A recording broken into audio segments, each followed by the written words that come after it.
درود و سلام ہو امام الانبیاء رحمۃ للعالمین صلی اللہ علیہ وسلم کی ذات گرامی پر۔ عزیزان گرامی، سورہ بقرہ کی بالکل آخر میں اللہ رب العزت نے انفاق فی سبیل اللہ یعنی اللہ کی راہ میں خرچ کرنے کے متعلق تفصیلی احکامات بیان فرمائی۔ قرآن کریم میں ایک ہی جگہ پر اس قدر وضاحت سے کسی اور مقام پر یہ موضوع نہیں آئے۔ جب بھی ہم حدیث میں سنتے ہیں یا قرآن کو پڑھتے ہوئے یہ لفظ ہمارے سامنے آتا ہے کہ اللہ کی راہ میں خرچ کرو، ينفقون فی سبیل اللہ، وہ لوگ اللہ کی راہ میں خرچ کرتے ہیں، اس قسم کی جتنی بھی آیات ہیں ان کے دو معنی ہوتے ہیں جن کو شروع میں ہی میں وضاحت کر دیتا ہوں۔ ایک، اللہ رب العزت نے مد رکھی ہے کہ آپ اپنے جیسے ہی انسانوں پر خرچ کرو، بھوکوں کو کھانا کھلاؤ، یطعمون الطعام علی حبہ مسکینا و یتیما و اسیرا، قیدیوں کو کھانا کھلاؤ، بھوکوں کو کھانا کھلاؤ، فقراء اور مساکین کو اللہ کے دیے ہوئے مال میں سے ان کا حصہ نکالو، یتامہ اور بیواؤں کے اوپر خرچ کرو۔ تو یہ ہے اپنے جیسے بنی انسان، بنی آدم پر ہی خرچ کر۔ اس کو بھی اللہ رب العزت نے کمال مہربانی سے، اگرچہ ہم اپنے جیسے ہی بندے پر خرچ کرتے ہیں، اپنے رشتہ داروں پر خرچ کرتے ہیں، اس کو بھی اللہ رب العزت نے فی سبیل اللہ قرار دیا ہے کہ یہ بھی اللہ ہی کو تم دے رہے۔ یہ بہت اہمیت کے حامل بات ہے۔ وہ مشہور حدیث ہے کہ اللہ رب العزت بندے سے پوچھے گا، یا ابن آدم استطعمتک، میں نے تجھ سے کھانا مانگا تھا، اے میرے بندے میں نے تجھ سے کھانا مانگا تھا، فلم تطعمنی، تو نے مجھے کھانا نہیں دیا۔ تو بندہ کہے گا کہ یا انت رب العالمین، اے اللہ تعالیٰ تو تو رب العالمین ہے، تو تو بے پرواہ غنی ذات ہے، میں تجھے کیسے کھانا کھلاؤں؟ تو صحیح مسلم کے حدیث کے الفاظ یہ ہیں کہ رسول اللہ صلی اللہ علیہ وسلم نے فرمایا، اللہ تعالیٰ فرمائیں یہ کہ دیکھو وہ فلاں بندہ میرا جو تم سے کھانا مانگ رہا تھا وہ میں تھا، اے میرے بندے میں نے تجھ سے پانی مانگا تھا، تو نے مجھے پانی نہیں پلایا۔ یہ حدیث ہم نے بارہا سنی ہے۔ تو یہاں پر اللہ رب العزت نے اپنی رحمت اور اپنے فضل کے ساتھ اپنے بندوں کو، کیونکہ الخلق عیال اللہ، یہ جتنی بھی مخلوق ہے یہ اللہ ہی کی بندے ہیں، ان کے اوپر خرچ کرنے کی بھی فضیلت اتنی ہے جو فی سبیل اللہ کی ہے۔ اور دوسری جو بڑی مد ہے وہ ڈائریکٹ اللہ کے لیے مال خرچ کرنا، اللہ کے دین کی نشر و اشاعت کے لیے خرچ کرنا، اللہ کے دین کی مدد کے لیے خرچ کرنا، کتاب اللہ قرآن کریم کی تعلیم اور قرآن کریم کی اشاعت کے لیے خرچ کرنا، اسے اللہ رب العزت نے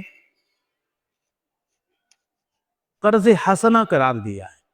الحمدللہ، اسے اللہ رب العزت نے فرمایا ہے کہ من ذا الذی یقرض اللہ قرضا حسنا، کون ہے تم میں سے جو اللہ رب العزت کو قرض دیتا ہے اور وہ قرض بھی حسین قرض دیتا،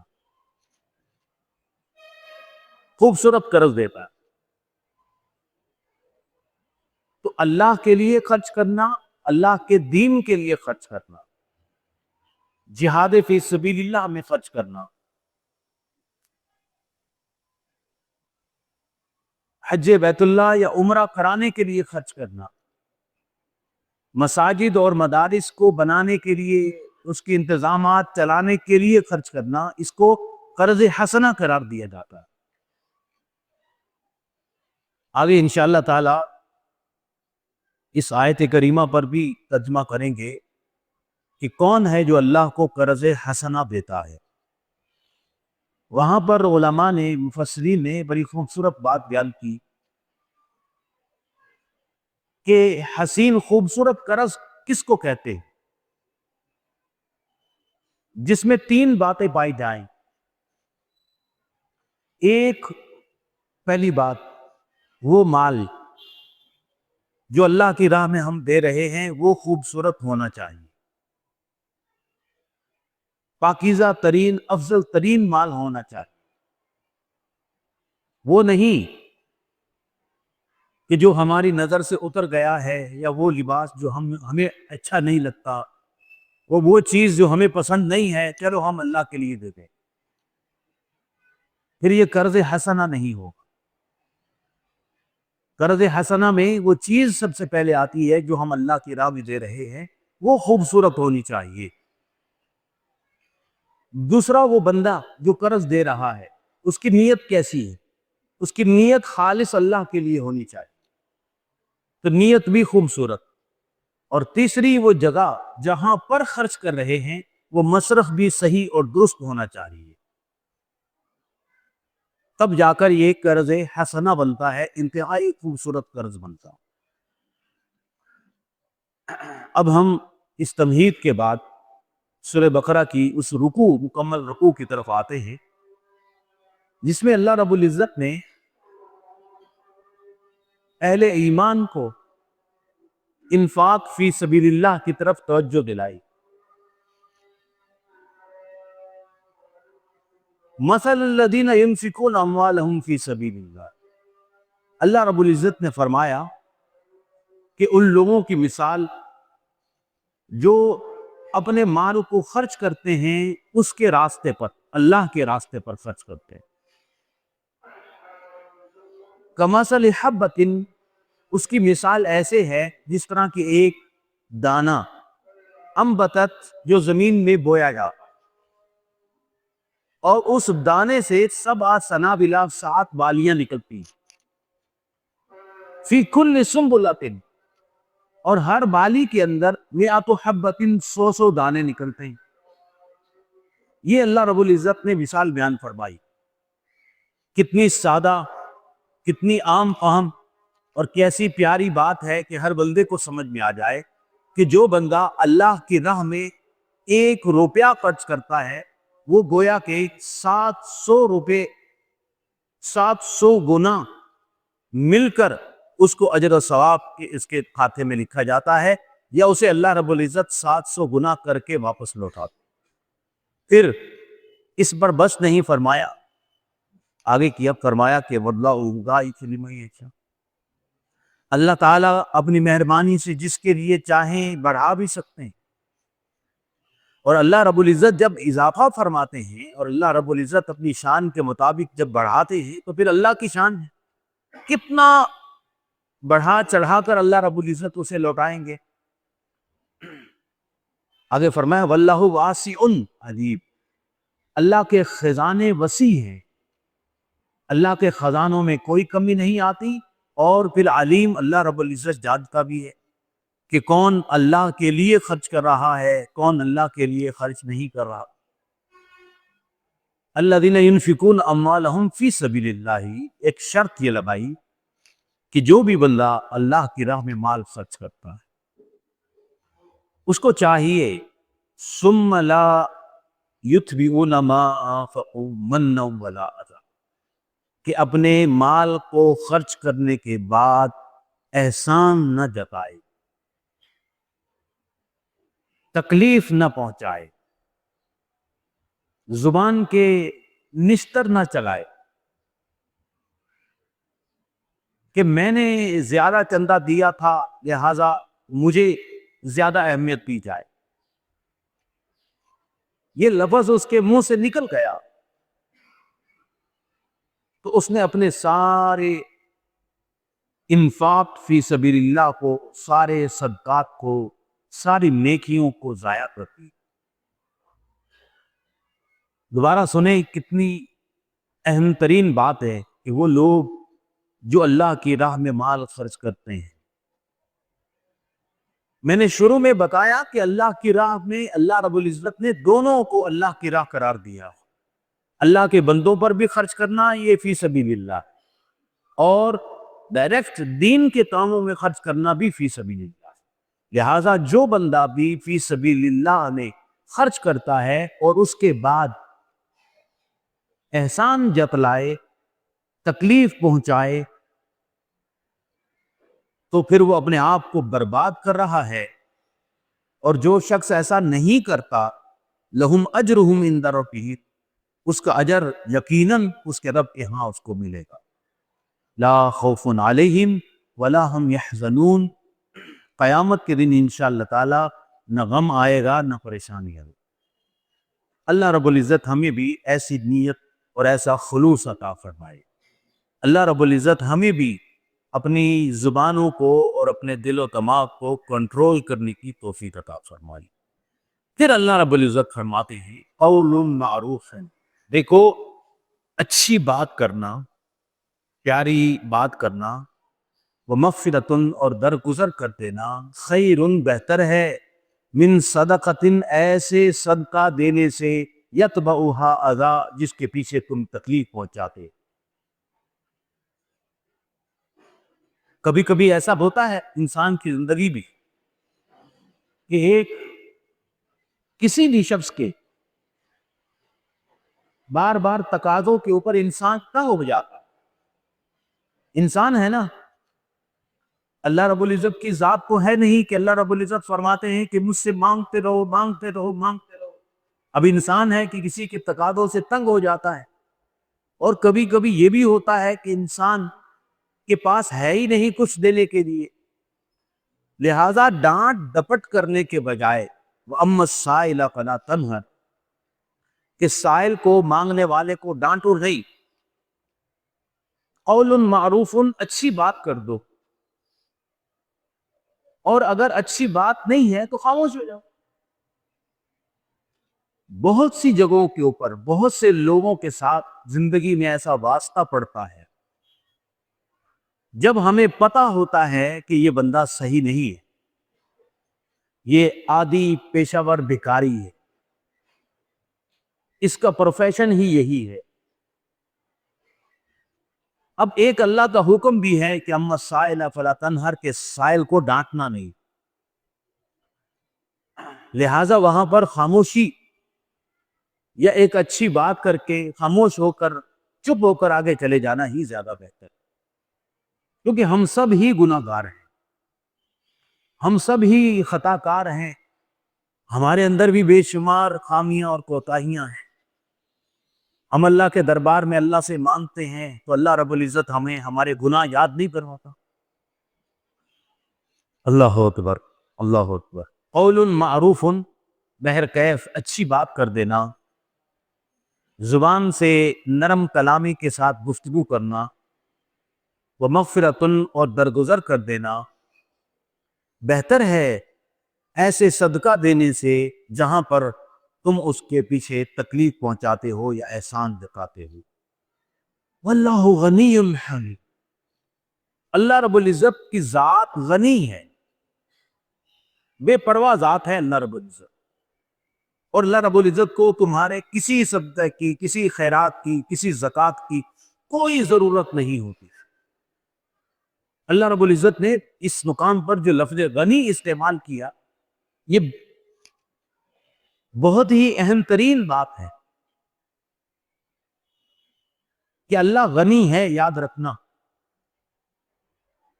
لہذا اللہ کی راہ میں مال دیتے وقت احسان جتانے کے لیے یا تکلیف پہنچاتے ہوئے یا ردی مال کو خرچ کرتے ہوئے سوچ لینا کہ اللہ کی ذات تو بے پرواہ ہے۔ ایسا تو کبھی نہیں ہوا نا کہ ہمیں حکم ملے کہ آپ سب ایک جگہ پر صدقہ خیرات، سونا چاندی جمع کر دو، اور آسمان سے فرشتے آئیں گے اور اس کو لے جائیں گے. ایسا تو کبھی نہیں ہوا، کیونکہ اس کی ذات غنی، حلیم، اور وہ برداشت بھی کرتا ہے، فوراً پکڑتا نہیں ہے کہ یہاں تم نے کوئی ردی مال اللہ کی راہ میں دیا، فوراً اللہ رب العزت کا غضب جاگ گیا. اللہ برداشت بھی کرتا ہے. اللہ اکبر. یا ایھا الذین آمنوا، اے ایمان والو، لا تبطلوا صدقاتکم، بہتر یہ ہے کہ تم اپنے صدقہ کو، اپنی انفاق فی سبیل اللہ کو، اللہ کی راہ میں دیے ہوئے مال کو ضائع نہ کیا کرو. بالمن والاذی، احسان جتا کر، تکلیف پہنچا کر. اس کی مثال ایسے ہے کالذی ینفق مالہ رئاء الناس، ایک وہ بندہ ہے جو اپنا مال خرچ کرتا ہے لوگوں کو دکھانے کے لیے. اور جو بندہ لوگوں کو دکھانے کے لیے خرچ کرتا ہے، اس کا ڈائریکٹ مطلب کیا ہے؟ سوچیں کہ لا یؤمن باللہ، وہ اللہ پر ایمان نہیں لاتا، ولا والیوم الآخر، قیامت کے دن پر بھی ایمان نہیں لاتا. بڑی مشہور حدیث ہے، آپ نے سنی، ہم نے بھی سنی، کہ من صلی یرائی فقد اشرک، جو بندہ نماز بھی دکھانے کے لیے پڑھتا ہے وہ شرک کرتا ہے. من تصدق یرائی فقد اشرک، جو صدقہ دیتا ہے دکھانے کے لیے وہ شرک کرتا ہے. کتنی خطرناک بات ہے. دکھانا کس کو دکھانا؟ لوگوں کو دکھانا. اس کا مطلب یہ ہے کہ وہ اللہ پر ایمان نہیں لاتا. اس کی مثال جو لوگوں کو دکھانے کے لیے خرچ کرتا ہے، بھائی تبھی تو وہ دعویٰ کرتا ہے نا کہ جب میں نے سب سے زیادہ خرچ کیا ہے تو میرا نام بڑا ہونا چاہیے، میرا مقام بڑا ہونا چاہیے، مجھے عہدہ بڑا ملنا چاہیے، مجھے رتبہ بڑا ملنا چاہیے، مجھے مجلس میں جگہ زیادہ ملنی چاہیے. کچھ بھی انسان جو کہتا ہے وہ اسی لیے تو کر رہا ہے کیونکہ وہ کہتا ہے جس کے لیے میں نے نام کے لیے خرچ کیا تھا وہ نام تو مل نہیں رہا، تو پھر وہ ناراض ہوتا ہے. تو فرمایا وہ بندہ جو اللہ کے دکھانے کے لیے خرچ کرتا ہے اس کی مثال ایسے ہے کمثل صفوان علیہ تراب، ایک بڑا چٹیل پہاڑ ہے اور اس پہاڑ کے اوپر تھوڑی سی مٹی آ گئی تھی. آپ نے سمجھا کہ یہ زمین ہے، اس زمین میں آپ نے بیج ڈال دیے اور وہ فصل بھی اگائی. فَأَصَابَهَا غَابِلٌ، ایک دن انتہائی تیز بارش برسی، اتنی تیز بارش کی کہ وہ مٹی تو دھل کر دور چلی گئی. فَتَرَكَهُ صَلْدًا، پیچھے چٹیل پہاڑ نظر آنے. بات سمجھ رہے ہیں کتنی گہری بات ہے. یعنی جو تم نے مال خرچ کیا وہ بھی گیا، بارش کے اندر گئے.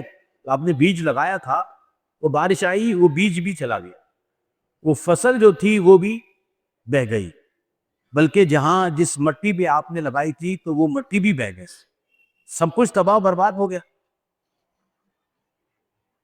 لا یقدرون علی شیء مما کسبوا، تو وہ جتنا بھی کمایا تھا اس میں سے کچھ بھی نہیں ملا.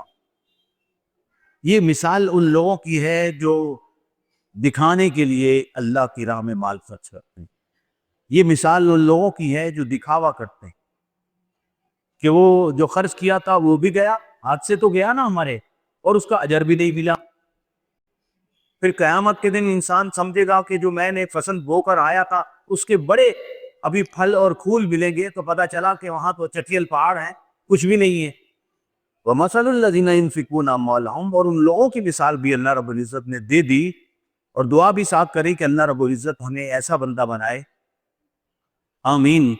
مثل الذین، ان لوگوں کی مثال جو اپنا مال خرچ کرتے ہیں ابتغاء مرضات اللہ، صرف ایک اللہ کو راضی کرنے کے لیے، وتثبیتا من انفسہم، اور اپنی سابق قدمی کو ظاہر کرنے کے لیے.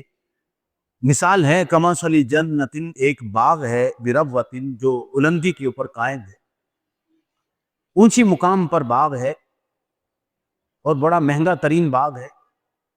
اصابہا وابل، اسے بارش آتی ہے، فآتت اکلہا ضعفین، اور وہاں دگنی فصل اگتی. وَإِن لَّمْ يُصِبْهَا وَابِلٌ، اور کبھی بارش نہ آئے، فَطَلٌّ، تو شبنم ہی مل جاتی ہے، وہ بھی اس کے لیے کافی. رات کو جو اوس بہتی ہے اس اوس سے بھی اس کی فصلیں اگاتی. واللہ بما تعملون بصیر. یہ مثال بہت سادی سی ہے کہ جو اللہ کی راہ میں مال خرچ کرتے ہیں تو ان کو دنیا میں بھی دگنا نظر آتا ہے اور انشاءاللہ تعالی آخرت میں بھی کئی گنا زیادہ اس کے پھل اور پھول نظر آئیں گے. فرمایا ایود احدکم ان تکون له جنۃ من نخیل. کیا تم میں سے کچھ بندے ایسے ہیں جو چاہتے ہیں کہ ہمیں باغ مل جائے, ایک باغ ہمارا کھجور کا ہونا چاہیے, وعناب, ایک باغ ہمارا انگور کا ہونا چاہیے, تجری من تحتها الانہار, اور ایسے باغات ہوں کہ جن کے سامنے سے نہریں بھی بہتی, یعنی وہاں اس کو پانی دینے کے لیے محنت بھی نہیں کرنی پڑتی. فیہا من کل الثمرات, اور ان پھلوں ان باغوں کے اندر ہر قسم کا پھل بھی ہے. اب یہ بندہ فاصابہ الکبر, بوڑھا ہو گیا ہے, یہ جو باغ کا مالک ہے اس نے ساری زندگی اس باغ کو لگانے میں لگا دیا. اب بہت سے درخت ایسے ہوتے ہیں جو کئی کئی سالوں کے بعد پھل دینے کے قابل ہوتے ہیں. اب یہ مالک بوڑھا ہو گیا ہے. اب مثال دیکھیں, فاصابہ اعصار, ایک رات اچانک آندھی آتی ہے, فیہ نار, اس آندھی کے اندر آگ کے بگولے ہوتے ہیں, فاحترقت, اور سب کچھ جل جاتا ہے. کذالک یبین اللہ لکم, اللہ سمجھاتا ہے بندوں کے لیے کہ اب یہ بوڑھا ہو چکا ہے, اب نیا باغ تو لگا نہیں سکتا, اور جتنی نیکیاں جمع کی تھی ساری اس نے ضائع کر دی. کس کے لیے, کیسے ضائع کر دی؟ شروع میں سمجھایا کہ جو بندہ بھی نیت کو خالص نہیں کرتا یا ریاکاری کا سوچتا بھی ہے تو وہ گویا کہ باغ لگاتا ہے اور بڑھاپے کے اندر وہ باغ جل جاتا ہے. اب دوبارہ باغ لگانے کی ہمت بھی باقی نہیں اور ہاتھ میں کچھ موجود بھی نہیں. اے ایمان والو, اے ایمان والو, انفقوا من طیبات ما کسبتم, خرچ کرنا ہے نا تو پاک مال خرچ کیا کرو, اللہ کی راہ جو تمہیں سب سے زیادہ پسندیدہ ہو وہ خرچ کیا کرو.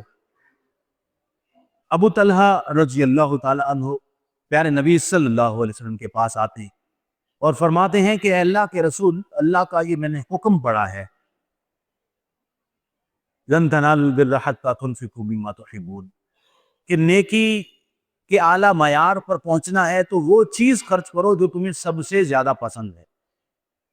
اللہ کے رسول, وہ جو باغ ہے نا میرا, بیروحا باغ کا نام تھا, جس باغ بھی رسول اللہ صلی اللہ علیہ وسلم گرمیوں میں تشریف لے جایا کرتے تھے, جس کے پھلوں کو کھاتے تھے, جس کا پانی میٹھا کا پانی پیتے تھے, جس کا سایہ ٹھنڈا تھا. اے اللہ کے رسول, وہ باغ میرا سب سے مجھے پسندیدہ, میں آج اس کو خرچ کرنا چاہتا ہوں اللہ کی راہ میں. اب پیارے نبی صلی اللہ علیہ وسلم نے انہیں خرچ کرنے کا طریقہ بتایا اور سلیقہ بتایا. آپ نے فرمایا اپنے قریبی رشتہ داروں میں جو لوگ محتاج ہیں, جو غریب ہیں, ان کے اندر خرچ کر دو, اس میں تمہیں دگنا اجر ملے گا. ایک قربت اور رشتہ داری کا بھی اجر ملے گا, ایک صلہ رحمی کا بھی اجر ملے گا, اور ایک صدقہ کا اجر بھی ملے گا.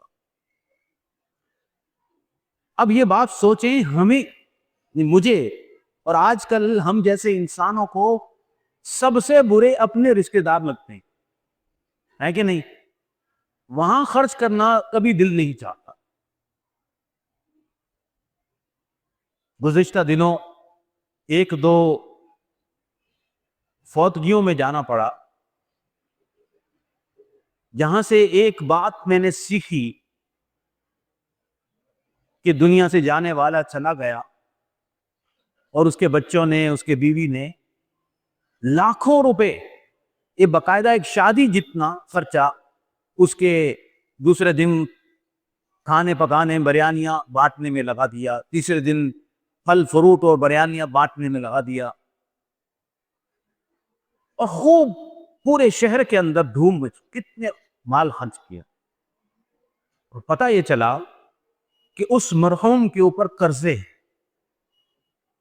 اپنے بھائی بہنوں کو قرضہ دینا ہے, لیکن اس کی طرف توجہ نہیں, اس سے انکاری ہو گئی. کیونکہ خاموشی سے اگر ہم نے اس مرحوم کا قرضہ ادا کر دیا, کسی کو نظر آئے گا؟ نہیں نظر آئے گا. لیکن ہم نے اگر 20-50 دیگیں پکا کر پورے شہر میں بانٹ دی تو لوگ تو کیا کہیں گے کہ یہ بچے اپنے باپ سے کتنا پیار کرتے.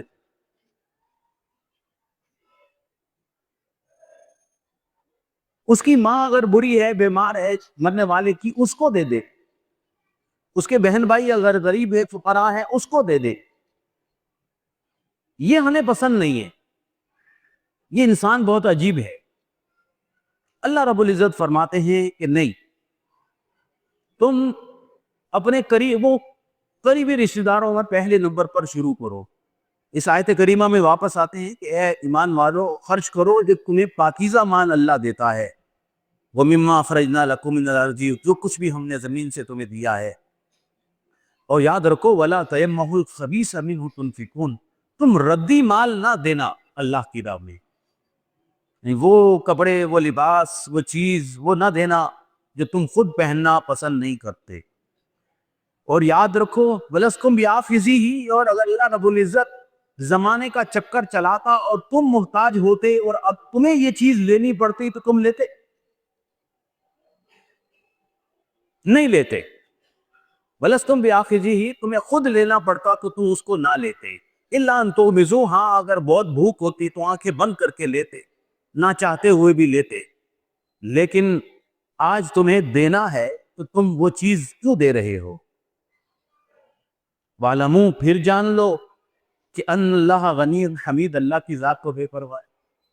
اللہ کو تمہارے اس قسم کے مال کی کوئی ضرورت یا حاجت نہیں ہوتی. شیطان ہے تمہارے ساتھ لگا ہوا. الشیطان یعدکم الفقر، شیطان صبح شام تمہارے ساتھ تمہیں ڈراتا ہے کہ تم فقیر ہو جاؤ گے، تم فقیر ہو جاؤ گے. تم نے اگر اللہ کی راہ میں مال خرچ کیا تو تم کنگلے ہو جاؤ گے، تم محتاج ہو جاؤ گے، تمہارا فیوچر کیسا ہوگا، تمہارے بچوں کے ساتھ کیا بنے گا، لیکن بڑھاپے میں خرچ کر لینا وغیرہ وغیرہ. 100 باتیں مجھے یاد کراتا ہے شیطان. اور یامرکم بالفحشاء، اور کبھی فحاشی کے کام میں خرچ کرنا ہو تو حکم دیتا ہے کہ خوب خرچ کر لے. شیطان ہے. واللہ یعدکم مغفرۃ، اللہ رب العزت وعدہ فرماتے ہیں بخشش کا، وفضلاً اور انعام کا. واللہ واسع علیم، اللہ کے خزانے بڑے وسیع ہیں اور اللہ تعالی ہم سب کو جانتا بھی ہے. فرمایا یہ عقل بندی کی باتیں ہیں. یؤتی الحکمۃ من یشاء، اللہ کسی کسی کو حکمت اور دانائی دیتا ہے، اور جسے اللہ رب العزت حکمت اور دانائی دیتا ہے وَمَن یؤت الحکمۃ فقد اوتی خیرا کثیرا، سمجھ لے کہ وہ دنیا میں سب سے بڑا مالدار. 5 لاکھ کا موبائل بھی لے گا تو اس میں بھی وہی بات ہوگی، پھر 40-50 ہزار کے موبائل میں وہی بات ہوگی. لیکن شیطان تمہیں وہ بڑی مہنگی چیز دینے کا حکم دے دے گا کہ اس سے تمہارا معاشرے کے اندر قد کاٹ بڑھ جائے گا. حالانکہ کوئی قد کاٹ کہیں بھی کسی کا نہیں بڑھتا. لوگ اس کے پیٹ کے پیچھے باتیں کرتے ہیں یا اس کے مرنے کے بعد اس کی برائیاں ہی بیان کرتے ہیں. یہ شیطان لوگوں کو اللہ کی راہ میں مال دینے سے روکتا ہے اور برے کاموں کے اندر نہیں روکتا. یہ جسے سمجھ میں آ گئی سمجھ لو اسے حکمت مل گئی، دانائی مل گئی. اور اللہ رب العزت سے یہ حکمت مانگا تھا. اے اہل نظر، ذوق نظر خوب ہے لیکن جو شے کی حقیقت کو نہ سمجھے وہ نظر کیا. اللہ رب العزت ہمیں حکمت اور دانائی عطا فرمائے. وما یذکر الا اولو الالباب، اور نصیحت پکڑتے ہیں مگر وہی لوگ جو عقل والے ہوتے ہیں. وما انفقتم من نفقۃ، یاد رکھو جو تم کچھ بھی اللہ کی راہ میں خرچ کرتے ہو، او نذرتم من نذر، یا کوئی تم منت مانتے ہو، فإن اللہ یعلمہ، اللہ جانتا ہے کہ تم نے کس لیے منت مانی یا کیوں تم خرچ کر رہے ہو اور کہاں تم خرچ کر رہے ہو. ان تبدوا الصدقات فنعما ہی، اگر تم صدقہ یا زکوٰۃ جو فرض ہے، جس طرح نماز فرض ہے ہم نے لوگوں کے سامنے پڑھنی ہے، اس میں ریاکاری نہیں ہے، ہم نے سب کے سامنے پڑھنی. اور اگر تم زکوٰۃ فرض ہے اور سب کے سامنے تم دیتے ہو تو بھی تمہارے لیے بہتر ہے کہ تم نے دکھا کر، لوگوں کو دکھا کر یا لکھوا کر آپ نے زکوٰۃ ادا کر دی. آپ کے دل میں یہ خواہش تھی کہ لوگ بھی دیکھا دیکھی، لوگ بھی آگے بڑھ کر خرچ کریں گے، اچھی نیت تھی، تو یہ اچھی بات ہے. وَإِن تُخْفُوهَا، لیکن اگر تم چھپاتے وَتُؤْتُوهَا الْفُقَرَاءَ اور تم غربا اور مساکین کا حق دیتے ہو وَهُوَ خَيْرٌ لَكُمْ تو تمہارے لیے بہتر ہے. يُكَفِّرُ عَنْكُم مِّن سَيِّئَاتِكُمْ اس طرح تمہارے گناہوں کو بھی اللہ معاف فرما دے گا. وَاللَّهُ بِمَا تَعْمَلُونَ خَبِيرٌ. اور بڑی مشہور حدیث ہے، بخاری اور مسلم میں بھی ہے، کہ ایک بندہ رات کو تنہائی کے اندر اللہ کی راہ میں مال خرچ کرنا چاہتا ہے تو وہ اپنی زکوٰۃ جو ہے رات کو ایک خاموشی سے گزرنے والی عورت کے ہاتھ میں رکھ دیتا ہے. صبح اس کو پتا چلتا ہے کہ وہ جہاں بھی اس نے مال خرچ کیا وہ درست عورت نہیں تھی، مستحق نہیں تھی، وہ غلط پیشہ ور تھی. اس نے بڑا افسوس کیا. اگلے دن پھر اس نے خاموشی سے رات کی تنہائی میں ایک بندے کو دے دیا. پھر اسے پتا چلا کہ وہ تو رات کو چوری اور ڈکیتی کرنے والا بندہ تھا. پھر تیسری مرتبہ بھی اس نے دیا تو پتا چلا کہ کسی شیٹھ کے ہاتھ میں مال دے دیا. تو حدیث کے جو الفاظ ہیں وہ یہ ہیں کہ اس کی نیت کے خالص ہونے کی وجہ سے اللہ نے اس کا مال تو قبول فرمایا، لیکن اس صدقے کا، اس کی اچھی نیت کا معاشرے پر اثر یہ ہوا کہ اس بری عورت نے اپنے برے رابطے ختم کر دیے اور وہ اللہ سے توبہ کر کے گھر کے اندر بیٹھ گئی کہ جب گزر بسر کا سامان اللہ نے کر دیا ہے تو اب مجھے غلط کام نہیں کرنے چاہیے. اس سیٹھ صاحب نے جب مال لیا تو اس کو شرم آئی کہ دیکھو لوگ مجھے بھی دے رہے ہیں اور میں اللہ کی راہ میں نہیں نکالتا. وہ سخی بن گیا. اس چور اور ڈاکو نے برے کام چھوڑ دیے. یہ معاشرے پر ایک الگ سے اثر ہوتا ہے صدقات کا، زکوٰۃ کا، نظام زکوٰۃ کا، اور جتنے بھی لوگوں کو، فقراء اور مساکین کو دینے کا جو نظام ہے اس کا معاشرے پر اثر ہوتا ہے. یہ الگ بات ہے کہ ہمارے معاشرے کے اندر ایسے اثرات نظر نہیں آتے چونکہ حکومت اسلامی نہیں، اور بھی بے شمار برائیاں معاشرے کے اندر پھیل جاتی ہیں، یا معاشرے کے اندر حقیقی جو سفید پوش لوگ ہوتے ہیں ان تک حق مال نہیں پہنچتا. پیشہ ور گداگر اور پیشہ ور بھکاری اس مال کو لے جاتے ہیں. اس لیے معاشرے کے اندر برائیاں عام ہوتی ہیں، لیکن بہرحال اللہ کی راہ میں جو مال خرچ کرتا ہے اس کو انشاءاللہ تعالی اس کا اجر تو ملتا ہے. لیس علیک ھداھم، اللہ رب العزت فرماتے ہیں کہ تمہارا یہ کام تو نہیں ہے کہ تم ساری دنیا کو ہدایت دو، ولکن اللہ یہدی من یشاء، اللہ جسے چاہتا ہے ہدایت دیتا ہے. بس یاد رکھو وما تنفقوا من خیر فلانفسکم، جو بھی تم مال خرچ کرتے ہو اس کا فائدہ تمہیں ہوتا ہے. وما تنفقون الا ابتغاء وجہ اللہ، جو بھی تم اللہ کی راہ میں مال خرچ کرتے ہو اللہ کو راضی کرنے کے لیے. وما تنفقوا من خیر یوفى الیکم، جو کچھ بھی تم خیر خرچ کرتے ہو اللہ پورا تمہیں واپس لوٹائے گا. وانتم لا تظلمون، اور تمہارے ساتھ کوئی ظلم نہیں ہوگا. ایک اللہ رب العزت نے ایک جگہ بتائی کہ اس جگہ پر خرچ کریں.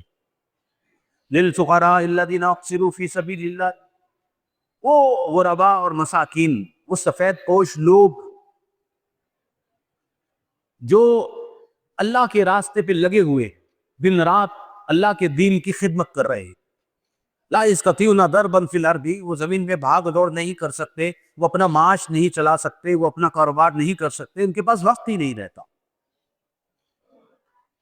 اور آپ یحسبهم الجاہل اغنیاء، اور عام بندہ اس کو دیکھ کر سمجھتا ہے کہ یہ تو غنی لگتا ہے، مالدار ہے، کیونکہ وہ لوگوں کو چمٹ کے مانگتا نہیں، اس کی عادت نہیں ہے، خاموش طبیعت کا بندہ ہے، اور وہ اللہ کے دین کے لیے وقف ہو چکا ہے.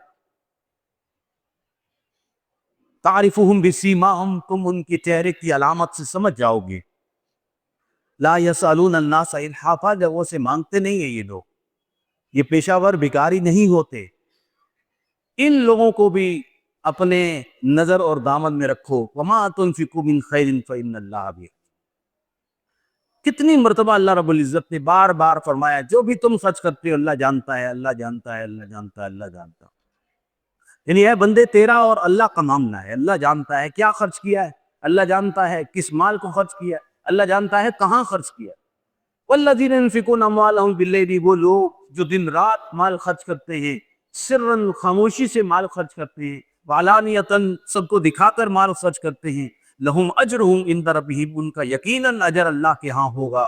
لا خوف علیہم ولا هم يحزنون. اللہ اکبر. اللہ اکبر. ایک مقام پر اللہ رب العزت سے, اللہ کے نبی سے صحابہ پوچھتے تھے, یسألونک ماذا ينفقون, اللہ کے رسول ہم کیا خرچ کریں, کہاں خرچ کریں؟ تو فرمایا کل ما انفقتم من خیر, جو بھی تم خرچ کرتے ہو تو پہلے نمبر پر فللوالدین کو, والاقربین قریبی رشتے دار, والیتامی اور یتیم معاشرے کے اندر, والمساکین اور مساکین اور مسافر, وما تفعلوا من خیر فإن اللہ بہ علیم, پھر بھی جو بھی تم خرچ کرو گے اللہ تعالیٰ جانتا ہے.